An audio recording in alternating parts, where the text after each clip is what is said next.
dare you not come for my birthday party? I had a work emergency. You think you're above this community? You think you're above this community? Karen's voice cracked through the HOA office before I even stepped fully inside.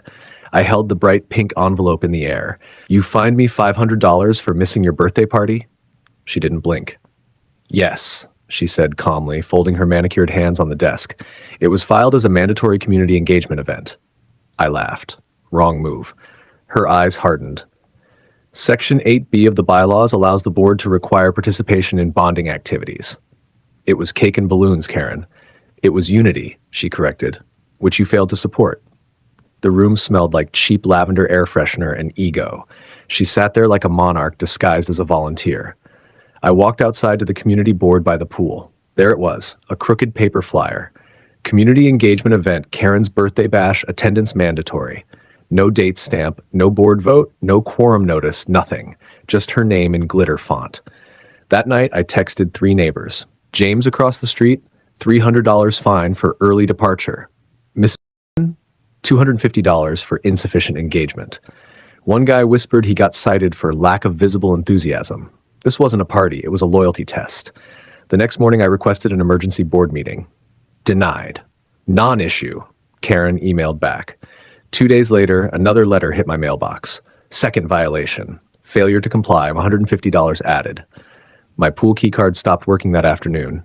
Gym access revoked. My name appeared on a non-compliance watch list pinned inside the clubhouse office.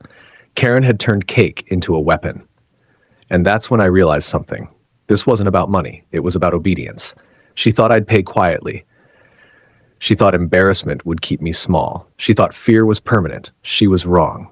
If Karen wanted loyalty, she was about to learn what organized resistance looked like. I didn't argue again. That's what Karen expected. She expected rage, a Facebook rant, a sloppy email she could screenshot and label hostile tone. Instead, I went silent. Silence makes tyrants nervous. I printed the HOA bylaws and read them like a criminal defense attorney preparing for trial. Section 8B, seasonal landscaping compliance. Not birthdays, not bonding, not balloon animals. She had flat out fabricated authority. But I didn't expose it yet. I started documenting every fine, every email, every timestamp. Then I did something better. I emailed the other board members directly. Not aggressive, not emotional, just one question. Can you provide the official vote record approving the mandatory birthday event fine? 2 didn't respond. 1 replied privately. I never voted on that. Another wrote back 2 hours later. Karen handles engagement enforcement. She said the board pre-approved it. Pre-approved, meaning it never happened. That was the crack in the foundation. Meanwhile, Karen escalated. Another letter. Failure to remit payment may result in lien placement. Lien over cake. She deactivated my clubhouse reservation privileges. Then she did something sloppy. She accidentally CC'd the wrong email on one of her enforcement threads. Attached was a screenshot of a private board group chat, and there it was. Her real voice. She thinks she's too good for my party. Fine her. Double it if she resists. One board member replied with a laughing emoji. Another wrote, she'll fold. That was the moment my anger stopped being emotional and started being strategic. I created a private group chat. Not dramatic, not loud, just screenshots. Proof. James sent his fine. Mrs. Nguyen sent hers. Someone sent a photo of Karen highlighting names during the party like she was taking attendance in prison. The stories poured in. $200 for missing book club.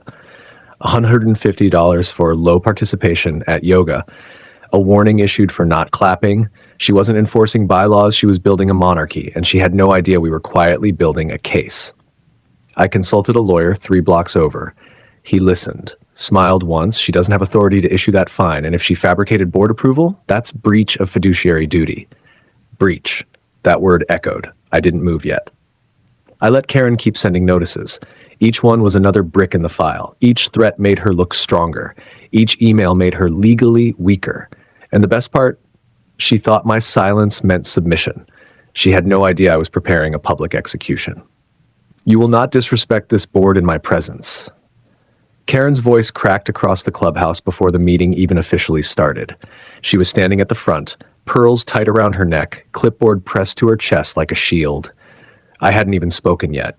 That's how nervous she was. I walked in carrying nothing but a thin black folder. Calm, smiling. The room was fuller than I'd ever seen it. Folding chairs packed, people standing along the walls, whispers like static in the air. Karen tapped the microphone. "This emergency gathering was not sanctioned," she said sharply, "and attendance does not negate outstanding fines." A few people shifted uncomfortably. I stepped forward. "It's sanctioned," I said evenly. 30% quorum required. We have 72. You could feel the air change. Karen blinked. Her treasurer looked down at the attendance sheet. "Counted again and again." He swallowed. "It's valid," he muttered. That was the first crack. Karen recovered fast. "This is a waste of time," she snapped. "If this is about the birthday engagement fine, Section 8B clearly refers to landscaping," I said calmly. And then I connected my laptop to the projector. The real Section 8B appeared on the wall, highlighted, word for word, no mention of events, no mandatory bonding, no birthdays, just shrubs. The room went silent. Someone whispered, "Wait, what?" Karen's jaw tightened. "You're misinterpreting the spirit of the rule." "The spirit?" I repeated. "Or your imagination?" Murmurs now. Louder.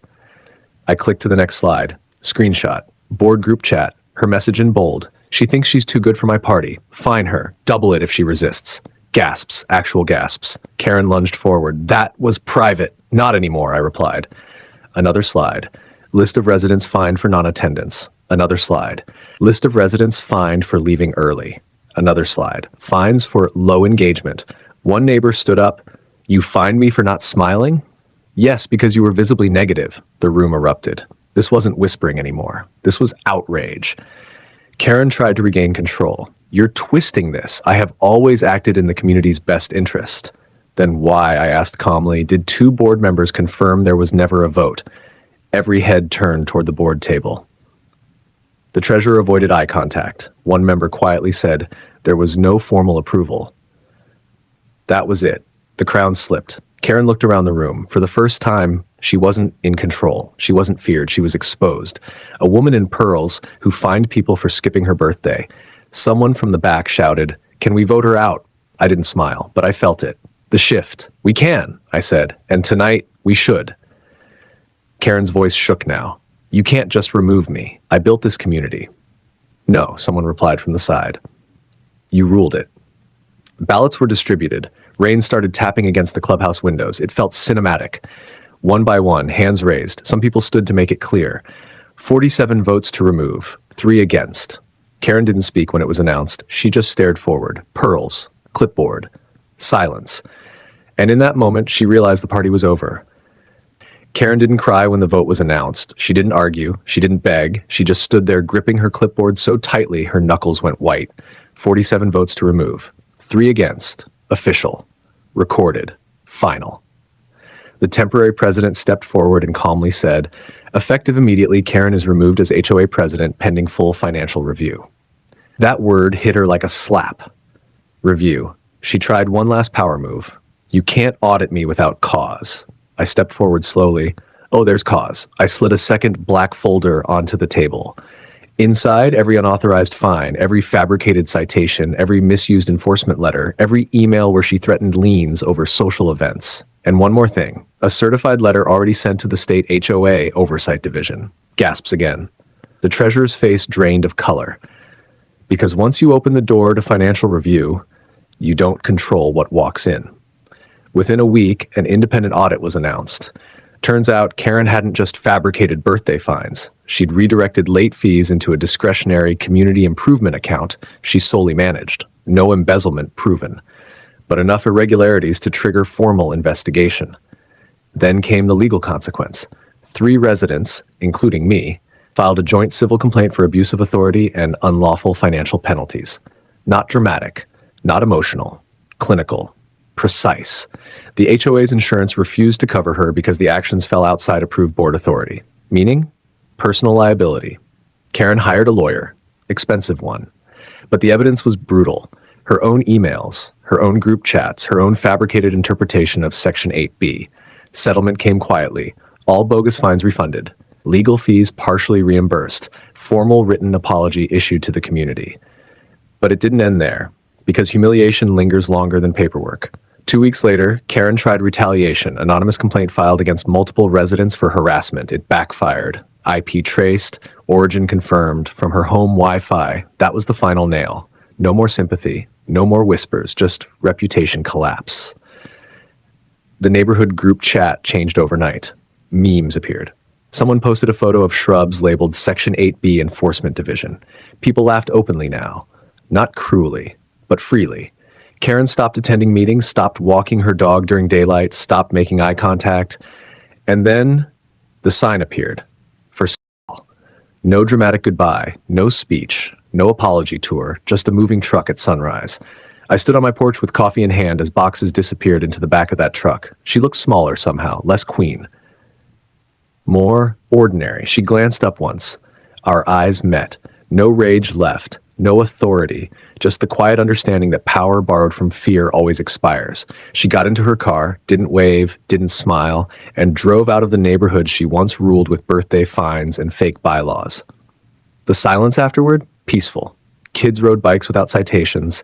Neighbors laughed without calculating engagement levels.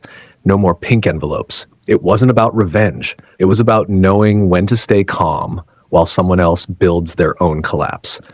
She tried to squeeze me out. Instead, she audited herself.